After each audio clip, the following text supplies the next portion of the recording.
It's your girl Kia Jean, just coming to you all today, welcoming you to Queendom, yes, where we're always adding jewels to your crown. All right, let's start adding. Hey Queens, it's your girl Kia Jean coming back to you all with another episode for our Queendom podcast. Today we're going to be talking about physical fitness, on how we as African American women, Black women can be fit and get some pointers and questions. So today my special guest is Alexis Kimbrough, who is a West Alabama alumni who studied psychology. She is also currently back in school getting her master's, and she is also the CEO of Dust to Dawn. Alrighty, so let's dive into physical fitness. All right. So Alexis, what does physical fitness mean to you? Physical fitness is not necessarily a direct definition, but I would consider it a way of life. Okay. Like just the term fitness as far as like getting active, moving around. Okay. And physical is just always keeping my body going. So finding a way to move around throughout the day, throughout the week, that sort of thing. Okay. So how did you get into physical fitness? Well, it kind of started, I was an athlete all my life, but I didn't compete collegiately. But after that freshman 15 started to come, and then that freshman 20, it started to go up. I was like, wait, all of my life, I was able to control my weight because I was active. So I started to, go back to those roots and start back getting active in the gym. Okay. So, I mean, we can all identify with that because from middle school on through high school and college, we have all been like some form of activity that we did that our metabolism was up, and the sooner we get close, and that age, your body started to slow down. Yes, I'm knocking on 40, and I mean, like it's just like okay, it's time to jumpstart this back, into it. So. I've identified a problem in the Black community. That problem is we are leading in high blood pressure, obesity, diabetes, and other illnesses, and I think it all plays into one of the things is our physical fitness. Okay, of course there's other ones, but physical fitness. How does physical fitness play a role into that? So a lot of times, we consider the thick shape, so we don't want to do certain exercises because we don't want to alter our bodies, but at the same time, as it ties to high blood pressure, diabetes, because we're not getting active, our body is just holding on to that extra weight, and it's kind of throwing off our hormone levels because genetically we're made to be a certain shape for our body to properly metabolize and do those things that it needs to do, but because we aren't as active as we should be, it's just holding it, and it kind of escalates and manifests into those illnesses. Okay, so I know that food plays a big portion into our health. We like to eat. We can cook as a community. Soul food is our, it's our comfort food. It's our happy food. It's our sad food. It's our soul food is. It's in us. Yes. So the sugars and the salts and stuff that plays into our body a lot. So what do you see with that when we're talking about physical fitness? So we consume a lot of carbs, which are high in sugar. Okay. And then we also eat a lot of fatty foods that are very, we cook with lard or lard, as the country people say. We got to put a lot of grease and salt and seasoning. But all of those things raise our glucose levels, cholesterol levels, insulin levels, and it kind of starts to spike. And over time, if you're putting all of that in your body, but you're not working it off, then it's kind of just sitting there. Okay. And then it can lead to clogged arteries and, other things that causes those ailments. Okay. So we know that some of the illnesses come from genetics. So with physical fitness, does that help it? That helps it. And it can, like, getting active can help you start to lose that weight and burn off those, burn that fat and do those things to help release some of those toxins out of your body because it comes out through sweat and urine and things like that. So consuming your water as you're working out. but it definitely plays a part. Okay. All right. So breakfast. They say breakfast is the most important meal of the day. Is it really? It is really the most important part of the day. So the term breakfast is literally breaking your fast. Okay. So, you've been asleep all night, your body's been resting. It's like what you put in is going to kickstart your metabolism, your digestive system, and everything. So you need to be mindful about the things you put in, because that's going to set the tone for the rest of your day.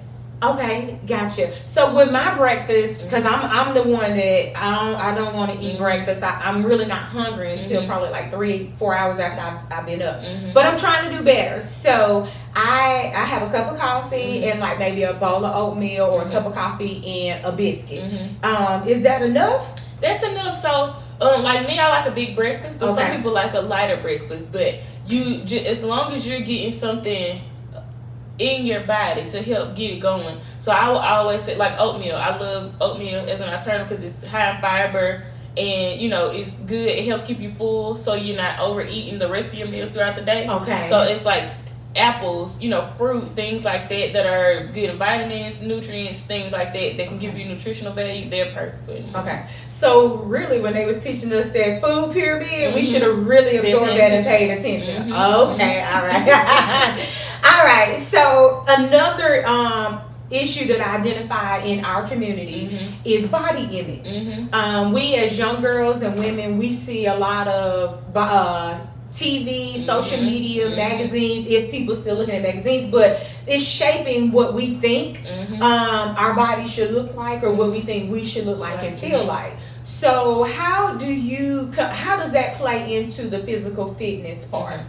So for me, like I tell my clients, you have to be realistic about what your body can achieve. Okay. Because genetics play a large portion in how you'll look. So whether you're looking to lose weight or gain weight, genetics is gonna shape that, because that's how your muscle tissue is set up, your bone structure and things like that. So when we think about body image on social media or in magazines, a lot of those images that we see are surgically put in place to achieve a certain body. Yeah. So we, as it pertains to me as a trainer, I try to tell my clients, you can achieve the body that you want, that your genetic makeup, is able to handle. So even if you want an hourglass, you can pretty much take a body type to work on building up back muscles, to broaden the back, and work on getting your waist down and doing leg days to kind of give you that shape. But ultimately, it's just being more mindful about what your own individual body can achieve versus comparing it to things that have been surgically done.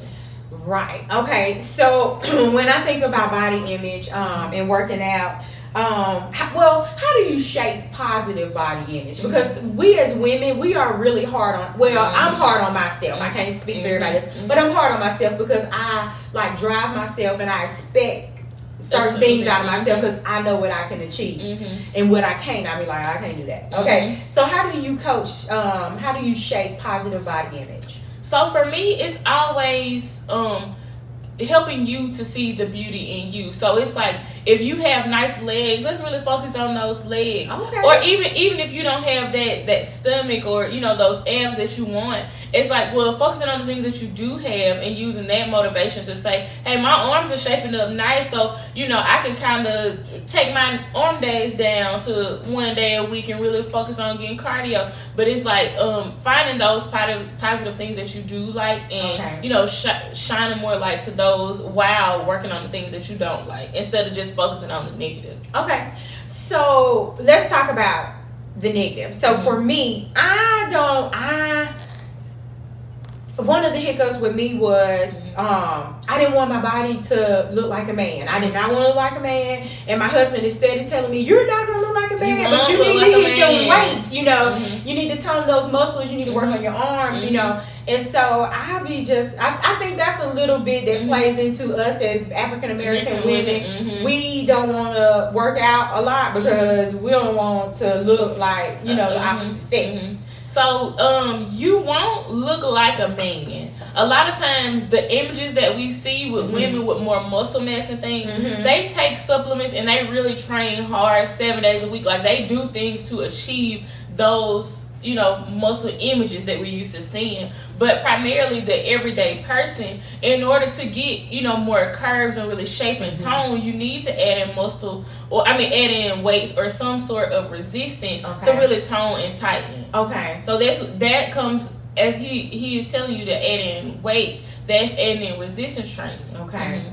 So I heard you say something about supplements. Because everybody's on, not everybody, let me stop saying everybody. I see some people like on protein shakes and adding protein supplements. Is that healthy for the body? Is that good, or? Now, it depends on the reasons behind you using it. Because there are certain formulas, like for meal replacement, some for like muscle mass or muscle recovery. I wouldn't say you have to be a mad scientist as far as like research, but different things hold different purposes. And as opposed to like supplements in general, they're put there to supplement something that you may be lacking. So if you aren't having enough calcium or enough iron, in your body because of a deficiency, that's what those supplements are for, to help keep you healthy as far as like your immune system. So it almost puts you in the mind frame of it puts me in the mind frame of like a vitamin. Just like a vitamin. The supplements, you can take like a multivitamin, or you can do an individual vitamin based on your what you need. Gotcha. So spiritual and mental fitness, how does that tie in with physical fitness? Well, it's all mind and body, because your body is connected. Like your mind pretty much tells your body what to do. So for me, I always start with like a warm up and a cool down, but I take that time to kind of pray and meditate, to center myself, to kind of clean out the day. So it's like, even if I had a crazy morning or, I'm having a crazy day, when it's time to work out, it's like, okay, Lord, thank you for this body. Let me center myself and really go all in on this workout. And then I worry about whatever else is going on after. But it's like what your mind starts to tell yourself is what your body's going to do. So if you're not always focused in your workout, then you're going to feel a lot of fatigue and, things like that. You're not going to get the benefits from the workout. So it's like trying to, each workout is different, but always trying to center back to stay focused so that you can, reduce injury and get the maximum, benefits from that workout. Okay, so good. So one morning I was out walking, and I like to walk in the morning time, first in the morning. And me and my husband was talking one day, and he was like, because I like to read, and I was walking and drinking. So he came up with this slogan. It was like, reading, walking, drinking my water. So every morning I get up and I try to encourage women in the morning. I do a little video as I'm rounding up the end of my walk. And I'm just encouraging and motivating women to read, walk, and drink their water. Well, actually what it's turning into is spiritual, mental, and physical fitness is what I'm saying. Try so that at least we're doing that little bit, because I feel like if you just give 5-10 minutes to your physical fitness, you're going to see progress, right? So speaking of time frame, do you suggest just a new person working out 5 days a week, 7 days a week, or 2-3 days a week? I would say starting out to do 3 to 4 days a week. Simply because you want to get in a routine. You want to you don't want to shock your body. And it's gonna be something totally different. You're gonna experience that muscle soreness. So you want to give your body time to adjust, but you also want to have time to start to learn technique. You don't want to work out 1 day a week each week, because it's like each time you're having to relearn. But if you do a span of 3 to 4 days, then your body starts to learn those moves and what's comfortable, and even if it's uncomfortable, it starts to structure, what your body starts to learn the correct movement. Gotcha. Okay, so for me, because I can only talk about me, y'all, I can get started doing it, which I'm better, by the way, but this was my problem. I would dive in, and I'm working out 2 weeks, strong, good, and I know they say 21 days changes a behavior, but habit. Still trying to figure that one out. But after 2 weeks, if my schedule gets off or something throws me off balance, it's kind of like, it's kind of hard to dive back into that. So how do you coach and help us as women, stay in the race? So I have 3 things. One would be like progress pictures. So it's like if you knew where you started on week 1, week 2, and you're tracking each week, then by week 3, if you start to slip, you're like, well, I already done lost, 3 pounds. Okay. And I know, like, if I just get back on track, I can keep going. Another thing I'll do is accountability. Okay. So, I mean, some people, they're self-motivated, but some people, need that extra push. And even with me being self-motivated, I still have people that hold me accountable. Okay. Because it's like, they also know that I can do more. Okay. And so, a third thing I would say is remembering your why. Okay. So, it's like, whether you want to see your kids grow up, go up a flight of steps without being out of breath, it's like, why am I doing this? Okay, so let me get out of my feelings and keep going, because the purpose is bigger, sort of say when you remember when your you why. know your why. So first we need to identify why. So whether it is I'm doing it for health purposes, or am I doing it because I want my body to look good, I'm trying to get in this certain dress. You got this vacation, or birthday yes, trip, yes, you got this event, this wedding, this whatever it is. Know your why. That's your purpose of why you have started on this fitness journey. Okay, so for us that throw out excuses, I ain't got enough time in the day to get That's it done. That's the number one excuse. I don't have enough time. How do you coach that? So for me, particularly, there's so many workouts that you can do. They can be 10, 20, even 30 minutes, but you can burn 300-400 calories quick. And there are different styles of workouts. Okay. So like HIIT style workouts, Tabata style workouts, they're purposely set to where it doesn't take 3 hours in the gym of, lifting weights and running 3 miles, but they get their heart rate up in a way in which you're burning those calories super fast in a short amount of time. Okay. So, and like I always say, if you're watching a TV show, because we all like to binge watch a little bit, every time a commercial break comes on, go on YouTube, find a quick workout, and when you get that commercial break, press play. Okay. And so you're working out. When the show come back on, press pause. And so you get like 5 commercial breaks within a show anyway. So if you get 5 minutes, each commercial break, that's a 30-minute workout that you had in an hour half the time, and it's done just like that. You're not thinking about it. And you still was able to do what you wanted to do, which was watch that TV show. That's your motivation. All right, queens, that's a nugget, that's a jewel. Add that to your library, okay? Because we all can get some time in. I love that. I love that. All right, so now let's talk about, we're going to change to business, all right? We're going to put on our business entrepreneur crown, okay? So, Dust to Dawn, how did you come up with that name? So, one night I was just sitting on the floor, and I had been training for about a year up to that point. Okay. Just people knowing me as Alexis, but I was like, I really want to, take this to another level and kind of brand myself as a, in the fitness industry to have something to my name. Yes. And so I was like, I'm always telling myself, from sun up to sundown, we're going to give 100% sun up, sundown, but it wasn't really as catchy. But then I was like, Dust to Dawn, it's the same concept, but it's, it's a little bit better for like branding purposes and stuff like that. So after I established the name, I went on and designed the logo, and it kind of just went from there. Okay. So technically, I was gonna say, how long did you carry the baby? But I mean, like you said, you started in 2016. It's 2020 now, so you launched last year. So you had worked behind the scenes for like 3 years before you actually brought it forth to everyone else.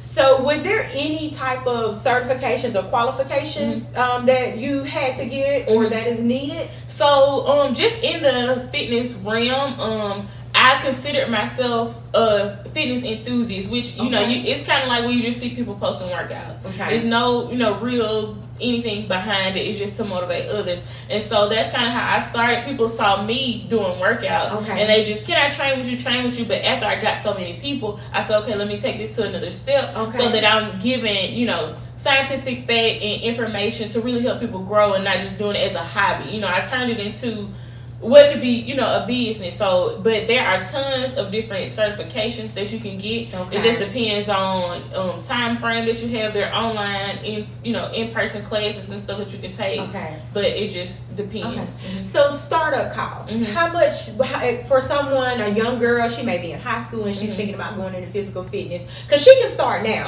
right? What is startup costs to get started being a physical trainer? So, like I was saying, I always start, even if you don't have the money to get certified, there are tons of books that you can start to read to learn the science behind it, which are you can get some free resources. But work towards getting that certification. But then just even within yourself, once you become a trainer, the top priority thing is insurance, because you're dealing with people's bodies and the injuries and things that can happen. I never even thought about that. But the main and then just from a business side, establishing yourself as an LLC and getting registered as Secretary of State, all that sort of thing. But I would say the startup cost to just start to be a legit fitness business, I would say about $500 to $600, depending on where you're located. Because, taxes and stuff like that change. But from the fitness standpoint, you really just need, insurance if you're going to train people, but you don't even have to train inside of a gym. You can start, like I did, start at a park outside, basic things, but about $500 or $600 to get you started. So I never thought about a physical fitness trainer had to have insurance. So that's something, and I get it because it's a liability, and people will say you for their ACL or their back is hurting.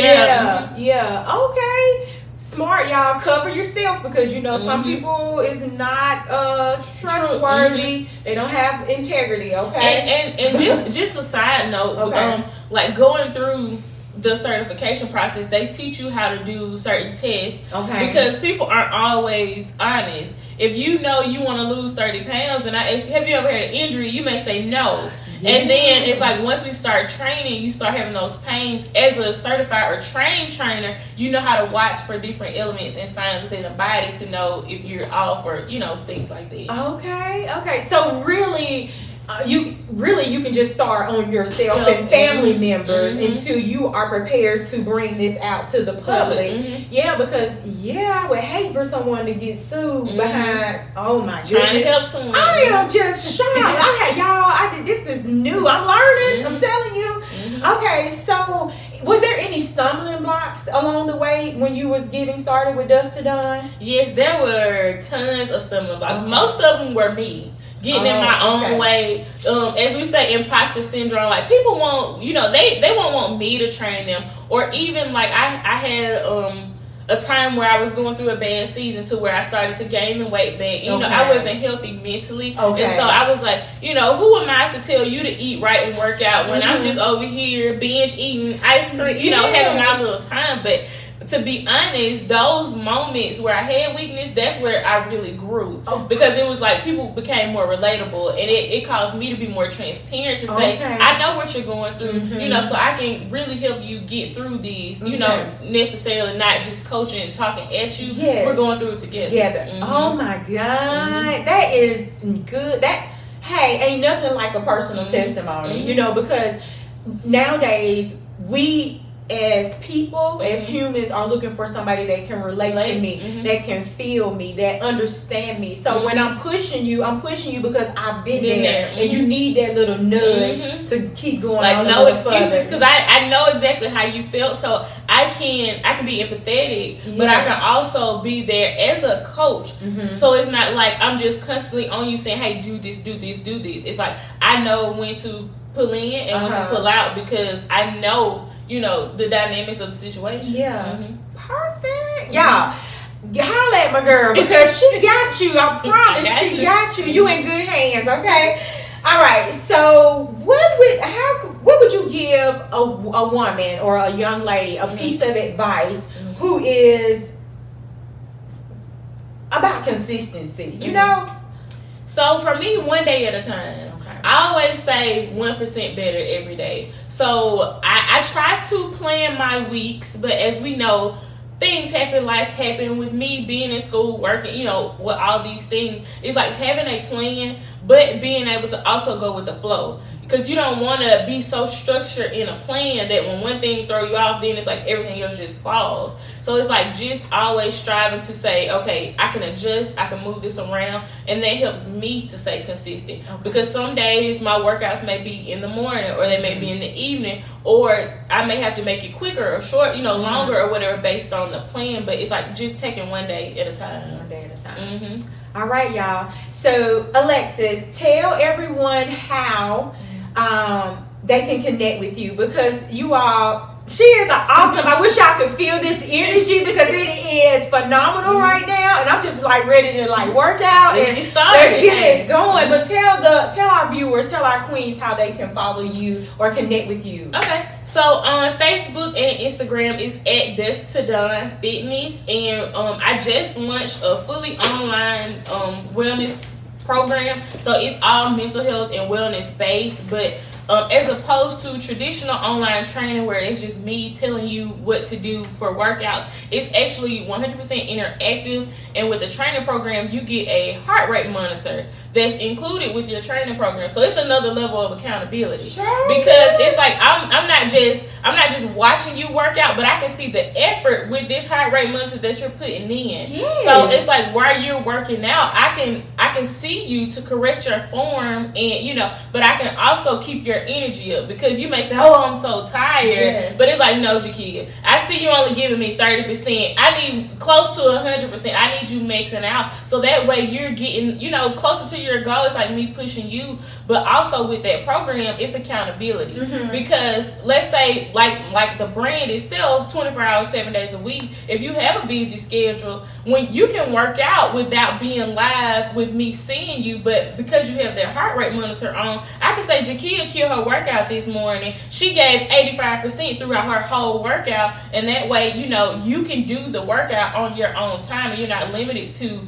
I gotta make a gym class at 5:30. And we still can have that one-on-one. So it's like so many components that add to it. But I'm telling you, there's no excuse when it comes to reaching your fitness goal. And just from the platform that I have, I incorporate a lot of mental health. So with my background, being in mental health, It's like I'm not just telling you about workouts and eating, but I'm also, like I said, from experience, I know those roadblocks. Because you start off, I'm all in, let's go. But as life starts to happen, mentally, it starts to weigh. So it's like I'm coaching you mentally, and I'm explaining and teaching you also. So it's not you need, you're dependent on me. I'm teaching you how to eat, not just giving you a meal plan. Okay. Because it's like, if you go on vacation, but you've been eating clean all month, but you go on vacation, you're like, well, no baked chicken in sight. Uh-huh. So how am I supposed to eat? And then you just binge eat. So it's like, from my perspective, it's a teaching thing. Yes. It's teaching you so that you're able to impact your family, build generational health. Yes. But you're also able to go out,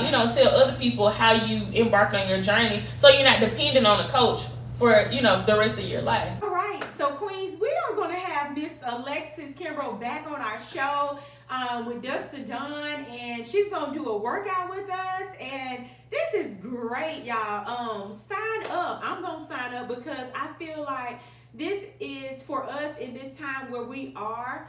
I don't want to go back to the gym. I don't think it's sanitary. So I would prefer to work out in my neighborhood, in my backyard, in my living room. And she has given us a outlet to get it done, with her still seeing us live and being able to motivate and coach us through.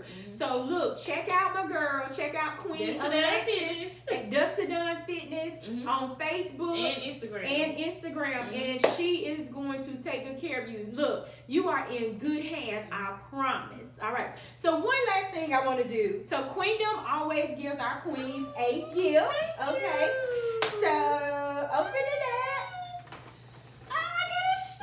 She is now a part of the Queendom Club. I feel like I need to put it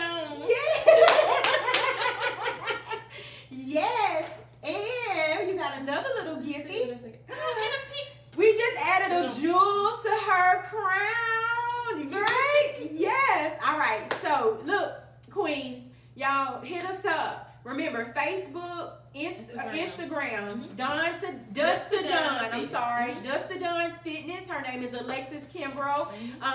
If y'all, she's single, so if there's any men watching, good men, godly men, holla at my girl, okay? All right, she gonna get you fit. All right.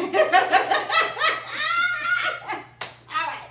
Okay. All things aside, jokes aside. All right, Queendom. I love you all. We have just added another jewel to your crown. Check me out on Facebook at Queendom. Hey, subscribe to me on YouTube, and then also follow me on Instagram. I promise you, good things are in store. And keep reading, walking, and drinking your water. Until next time, peace. Queens, we want to connect with you. So reach out and let us know who you want to see on the show. Drop your ideas in the comments. See you next week where we're adding another jewel to your crown.